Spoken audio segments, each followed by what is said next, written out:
하나님께 영광의 말씀을 하겠습니다.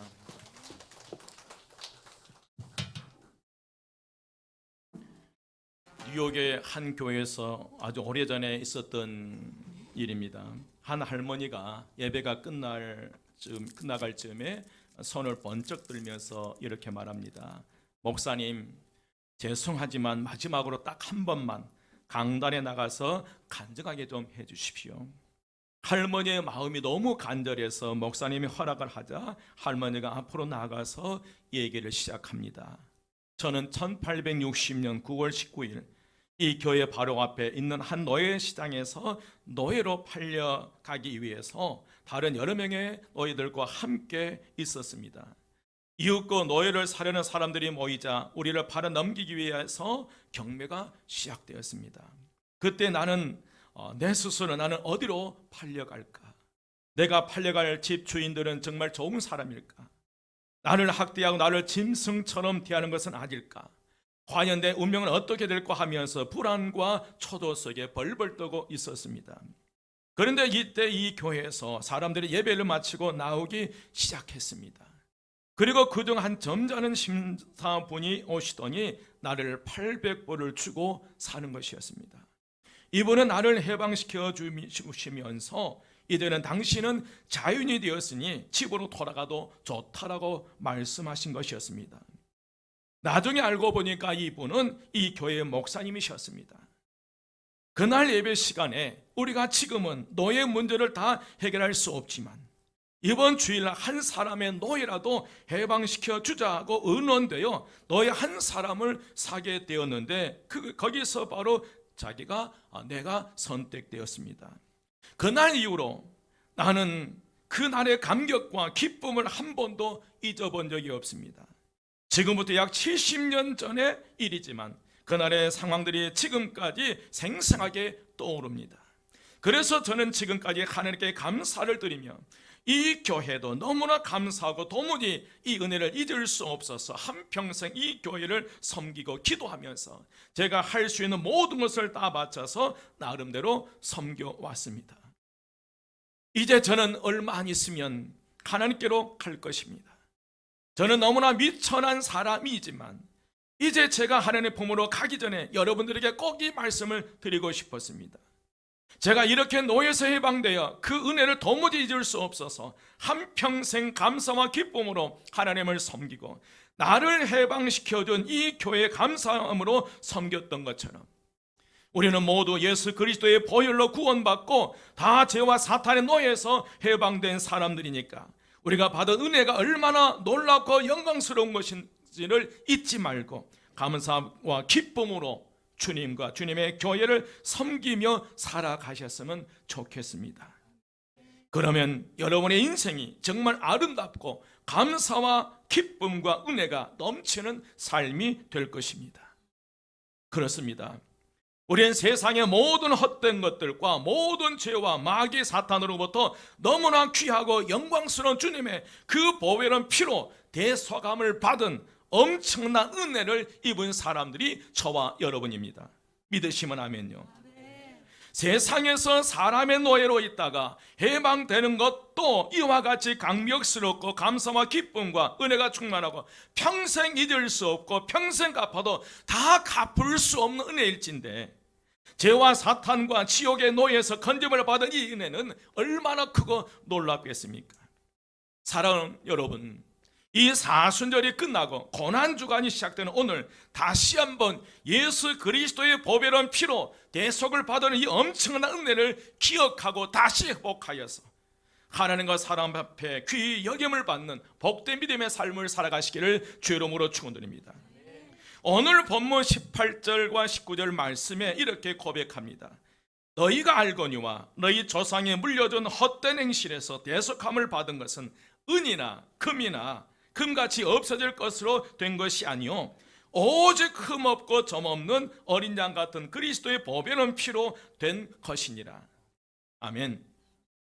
오늘 말씀에서 사도 베드로는 우리가 조상이 물려준 헛된 행실에서 대속함을 받았다라고 말씀하셔요.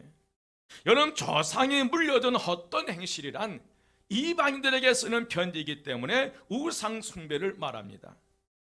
그래서 조상에 물려든 헛된 행실이란 여러분 무엇입니까? 그것은 우상 숭배를 비롯해서 죄와 무지 속에서 세상의 사상과 가치관과 종교를 따라 행하던 모든 행실을 말하고 있습니다. 우리가 지난 과거에 살아온 모든 행적들이에요. 그게 좋은 일이든지 악한 일이든지 그 모든 일들이 그 헛된 행실임을 고백합니다. 그런데 우리가 이제는 흠없고 점없는 어린 양 같은 예수 그리스도의 보배는 피로 말미암아 대속감을 받았다는 것은 이 헛된 행실로부터 구속함을, 구원함을 받았다는 말씀이. 원래 이 대속이라는 단어는 비싼 값을 치르고 노예를 사서 그 노예에게 자유를 주는 것을 말해. 800불이라는 그 돈으로 노예 한 사람을 샀듯이 비싼 값을 치르고 노예를 풀어주는, 해방시켜주는 그것을 대속이라는, 구속이라는 단어입니다. 다시 말씀드리면 그 노예를 자유롭게 하려고 대가를 지불하고 산 것을 의미해요. 그렇다면 예수님께서 자신의 보배로운 피로 우리를 사시기 전에 우리는 어떤 상태에 있었던 이들입니까? 여러분, 두말할 필요도 없이 저와 여러분은 노예 상태에 있었다는 거예요.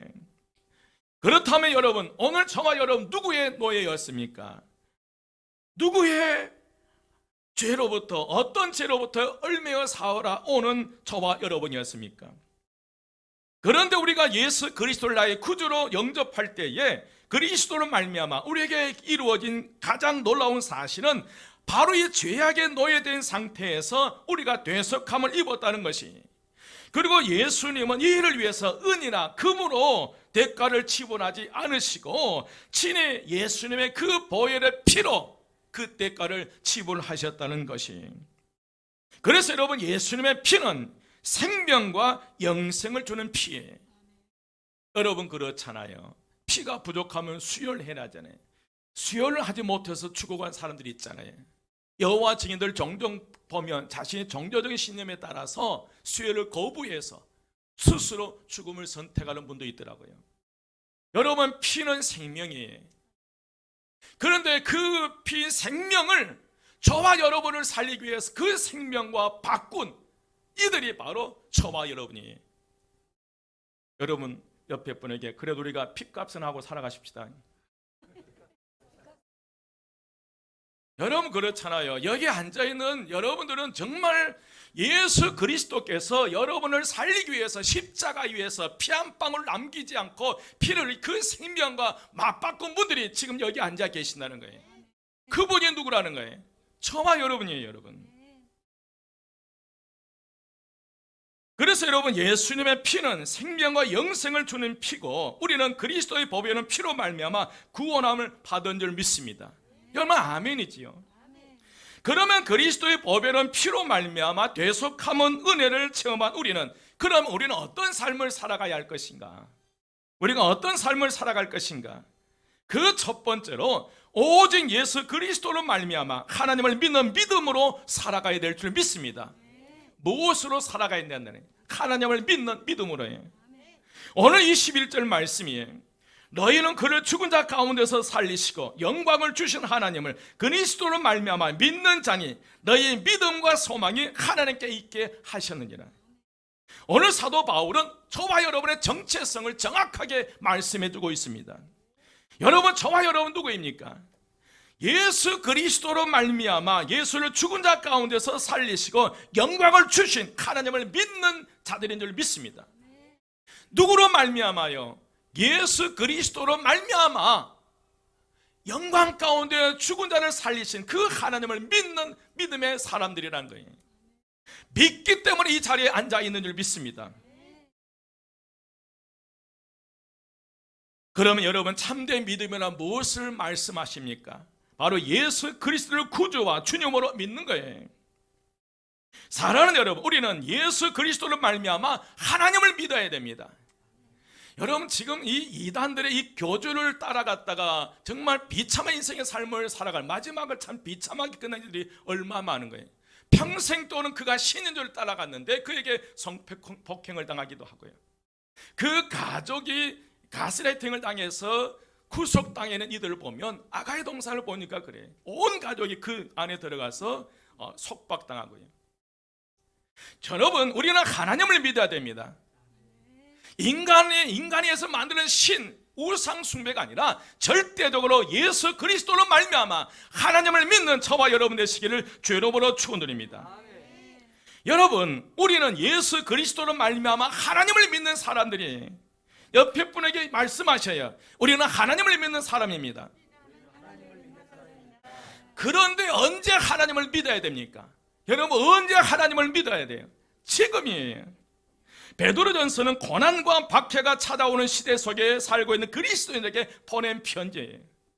당시 로마의 엄청난 핍박과 박해를 받았던 초대 그리스도인들이 그 고통과 고난 속에서 믿음을 지키기 위해서 어떤 일을 겪었는지 우리는 알잖아요. 그런데 그 고통과 핍박 속에 믿음을 지켜가는 그들에게 보낸 편지, 베드로전서 1장 1절 말씀에 베드로가 본도, 갈라디아, 갑바도기아, 아시아와 비두냐에 흩어진 나그네에게 보낸 편지임을 우리가 알 수 있어요.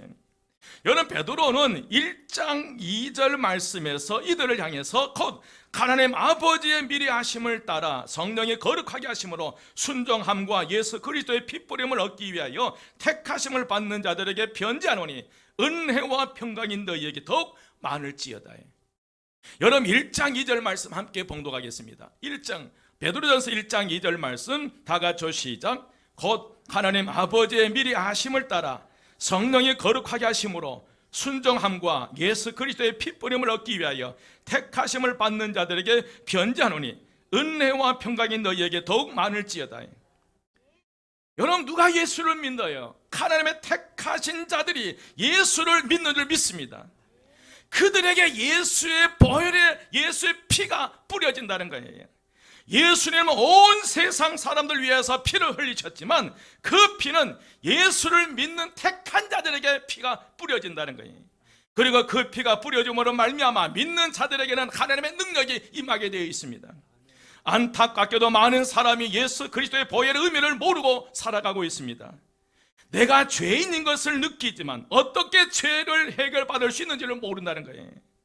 하나님께서 예수 그리스도의 보혈로 우리의 죄를 용서하시고 그 보혈로 끊을 수 없는 죄의 습관까지 해결해 주실 뿐만 아니라 보혈로 죄의 존재에 있는 원수 마귀를 쫓아낼 수 있는 능력을 주셨음을 모르고 무기력하게 살아가는 게 그리스도인이라는 거예요.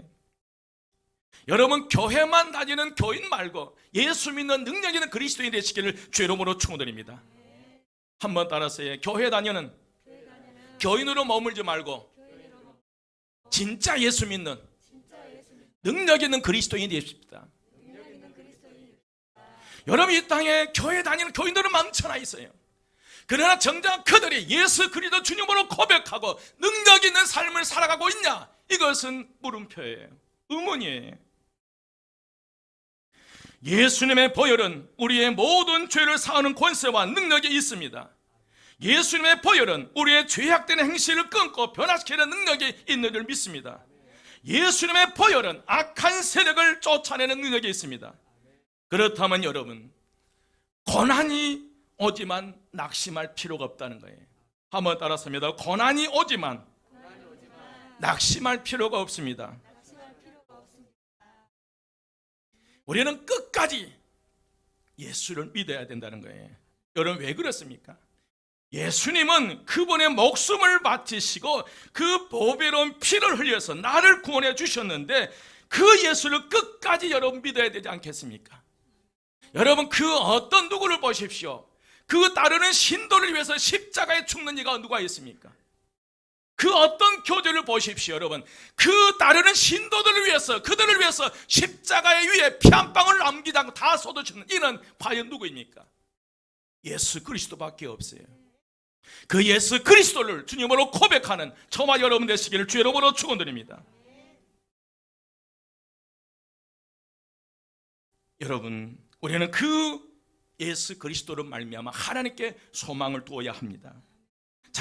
그러므로 참된 믿음이란 예수 그리스도를 통해서 구속함을 받고 그 주님을 믿고 그 주님을 통해서 나에게 계시된 그 영광스러운 하나님께 소망을 두고 살아가는 이들이 바로 저와 여러분이 그것이 바로 믿음의 삶이고요.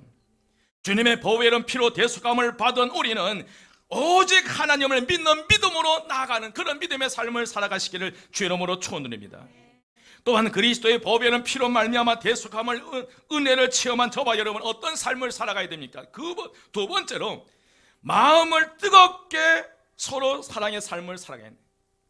뜨겁게 마음을 뜨겁게 하면서 우리는 사랑의 삶을 살아가야 될 줄 믿습니다.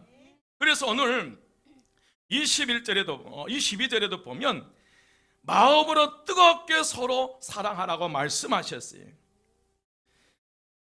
22절 함께 봉독하겠습니다. 22절입니다. 다 같이 시작. 너희가 그리스도를 진리를 순종함으로 너희 영혼을 깨끗하게 하여 거짓이 없이 형제를 사랑하게 이르렀으니 마음으로 뜨겁게 서로 사랑하라. 그래서 우리는 이 보배는 피로 말미암아 대속함의 은혜를 받았던 저와 여러분은 두 번째로 뜨겁게 서로 사랑하면서 살아가야 될 줄 믿습니다. 사도 베드로는 고백합니다. 너희가 진리를 순종함으로 너희 영혼을 깨끗하게 하여 거짓이 없이 형제를 사랑하게 이르렀다고 말씀하고 있어요. 그러니 마음으로 서로 뜨겁게 사랑하라 합니다. 왜냐하면 우리는 썩어질 씨로 된 것이 아니라 하나님의 말씀으로 된 줄 믿습니다. 23절 말씀에 보면 한 목소리를 봉독합니다. 다 같이 시작. 너희가 거듭난 것은 썩어질 씨로 된 것이 아니요 썩지 아니할 씨로 된 것이니 살아있고 항상 있는 하나님의 말씀으로 되었느니라. 아멘. 여러분 사도 베드로 우리에게 말씀해요. 너희가 진리를 순종함으로 너희 영혼을 깨끗하게 하여 거짓이 없는 형제를 사랑하기 이르렀는데 그것이 썩어질 씨로 된 것이 아니라 하나님의 말씀으로 됐다고 우리에게 가르쳐 주셔요. 여러분 우리는 하나님의 살아있고 항상 있는 말씀으로 된 줄 믿습니다. 이 말씀이 없이는 우리가 거듭날 수가 없어요. 이 말씀을 통해서 우리가 예수 그리스도가 나의 구주이시라는 사실을 깨닫게 되는 거예요. 이 말씀을 통해서 성령님이 내 마음을 두드리시고 계시는 거예요. 그리고 어느 날 우리는 그 말씀 앞에 마음의 문을 열게 되고 그래서 이 자리에 앉아 있는 줄 믿습니다. 우리는 예수 그리스도를 구주로 주님으로 신뢰한 줄 믿습니다. 그 순간 영접하는 자, 그 이름을 믿는 자들에게 하나님의 자녀가 되는 권세를 주신 줄 믿습니다. 여러분, 그러면 우리는 이제 누구의 자녀가 되었습니까? 에베소서 2장에 보면 본질상 진노의 자식이라고 말씀하셔요. 본질상 진노의 자녀라는 거예요. 그래서 이 본질상 진노의 자녀였던 우리가 주 예수 그리스도를 구주와 주님으로 영접함으로 하나님의 자녀가 된 줄 믿습니다. 거듭나 새 사람이 되었어요. 이 거듭남이라는 것은 단순한 도덕적인 그런 변화가 아니에요. 근본적인 신분의 변화인 줄 믿습니다. 사실상 저와 여러분 진노의 자녀였어요. 그런데 이제 하나님의 자녀가 된 줄 믿습니다. 그러면 여러분 거듭나 하나님의 자녀가 된 사람에게 어떤 증거가 나타나야 됩니까? 그 첫 번째로 여러분 하나는 진리를 순종하는 삶을 살아가는 거예요. 한번 따라서 합니다. 거듭나 하나님의 자녀가 된 성도는 진리를 순종하는 삶을 살아갑니다. 여러분 진리는 하나님의 말씀이 말씀에 순종하고 살아가는. 여러분 그 이단들을 보십시오. 하나님의 말씀이 아니에요. 자신들이 만드는 그 교리에 빠져 있는 거예요. 그러나 예수 그리스도의 보혈의 피로 대속함을 받는 거듭나 하나님의 자녀가 된 하나님의 자녀들은 다른 것 인간에 의해서 만들어진 그 교리가 아니라 하나님의 말씀을 순종하고 따라가는 거예요. 진리의 말씀을 순종하고 따라가는 거예요. 그래서 22절 말씀에 보면 너희가 진리를 뭐함으로? 순종함으로 해요. 우리가 예수 그리스도를 믿게 되었다는 사실 자체가 복음에 순종하는 것이, 진리를 순종하는 것이, 우리가 예수를 믿는다고 할 때 그때부터 진리에 대한 순종의 삶이 시작된 줄 믿습니다. 우리가 예수를 영접하는 순간 예수님 안에 있는 진리를 받아들이게 되어 있어요. 여러분 에베소서 4장 23, 24절 말씀에 보면 오직 너희의 심령이 새롭게 되어 하나님을 따라 의와 진리의 거룩함으로 지으심을 받은 새 사람을 입으라. 새 사람은 의와 진리와 거룩함으로 만들어 가져가는 그런 사람들이. 그러므로 우리는 마땅히 진리를 순종하며 살아가시기를 주의 이름으로 축원드립니다. 인간에 의해서 만들어진 교리가 아니라는 거예요. 우리는 철저하게 예수 그리스도를 통해 주신 그 말씀, 살아있는 그 하나님의 말씀에 순종하는 믿음의 삶을 살아가시기를 주의 이름으로 축원드립니다. 두 번째로 거듭나 하나님의 자녀가 된 사람에게 형제를 사랑하는 증거가 나타나야 된다는 거예요. 무엇이 나타나야 된다는 거예요? 형제를 사랑하는 마음이. 그런데 오늘 주신 말씀에 사랑이라는 이 말을 쓸 때 아주 탁월하게 사용하셨어요. 22절 말씀에 보면 너희가 진리를 순종함으로 너희 영혼을 깨끗하게 하여 거짓이 없이 형제를 사랑하게 이르렀으니 마음으로 뜨겁게 서로 뭐하라? 사랑하라. 여기서 사랑이라는 말이 두 번 나오는데 그 두 단어가 각각 언어는 달라 있어요. 형제를 사랑하기, 사랑의 단어, 이 여기서의 단어는 필라델피아인데 형제에 대한 사랑, 형제를 말해요. 그리고 나중에 마음으로 뜨겁게 서로 사랑하라 라는 이 사랑은 아가파오입니다. 아가페를 의미해요. 희생적인 사랑이. 그렇다면 무슨 뜻이에요? 형제를 사랑하는 사랑으로부터 시작해서 마음을 뜨겁게 아가페적인 사랑으로 할 수 있어야 된다고 강조한다는. 다시 말씀드리면 우리의 사랑은 점점 더 커 나가야 된다는 거예요. 발전되어 가야 된다는 거예요. 형제를 사랑하는 그 사랑으로부터 시작해서 마지막은 아가파워, 아가페적인 믿음의 삶, 그 사랑을 하는 단계까지 우리의 신앙이, 우리의 사랑이 성장해 가야 된다는 거예요. 그러므로 우리가 거듭나 새 사람으로 형제를 사랑하게 된다면 발전적으로 사랑해야 한다는 것을 우리에게 말씀하셨어요. 사랑하는 여러분, 우리의 사랑이 처음부터 거창한 것은 아니에요. 그저 친구를 사랑하는 건 우애에서부터 시작된 줄 믿습니다. 그러나 이 사랑이 성화되어 나아가기 위해서는 오늘 주신 말씀처럼 거짓 없이 사랑해야 될 줄 믿습니다. 그리고 마음을 뜨겁게 서로 사랑할 때 우리는 점점 우리의 사랑이 더 증폭되는 역사가 일어나리라 믿습니다. 그래서 그 다음에 나온 사랑이 아가페 사랑이에요. 그게 예수 그리스도의 십자가의 죽으심의 사랑이에요. 그러므로 여러분, 이 말은 우리의 사랑은 정처되는 것이 아니라 계속 그 사랑이 증폭돼야 될 줄 믿습니다. 그래서 사랑은 은사이면서 동시에 사랑은 열매예요. 우리가 맺어야 할 열매인 줄 믿습니다. 그런데 오늘 주신 말씀 우리가 읽다 보면 21절 하반절에 믿음과 소망이라는 단어가 나와요. 그리고 22절 말씀에 사랑이라는 단어가 나옵니다. 사도 베드로는 환난과 핍박 속에 살아가는 초대 그리스도인들을 향해서 믿음과 소망과 사랑으로 살아갈 것을 강하게 어필하고 있어요. 또한 믿음과 소망과 사랑으로 살아가는 삶을 우리에게 격려하고 있는 줄 믿습니다. 사도 바울도 고린도전서 13장 13절 말씀 여러분 잘 아시죠? 믿음, 소망, 사랑 이 세 가지는 항상 있을 것인데 그 중에 제일은 뭐라? 사랑이라. 이 세 가지가 항상 있어야 될 것을 말씀하셔요. 히브리서 10장 22, 24절 말씀에도 우리가 마음의 뿌림을 받아 양심의 악을 깨닫고 몸을 맑은 물로 씻었으니 참마음과 온전한 믿음으로 하나님께 나가자. 또 약속하신 일을 믿으시니 우리가 믿는 도리의 소망을 움직이지 말고 굳게 잡아 서로 돌아보아 사랑과 선행으로 격려하며 하는 말씀이, 이렇게 성경은 곳곳에 믿음과 소망 그리고 사랑을 강조하고 있습니다.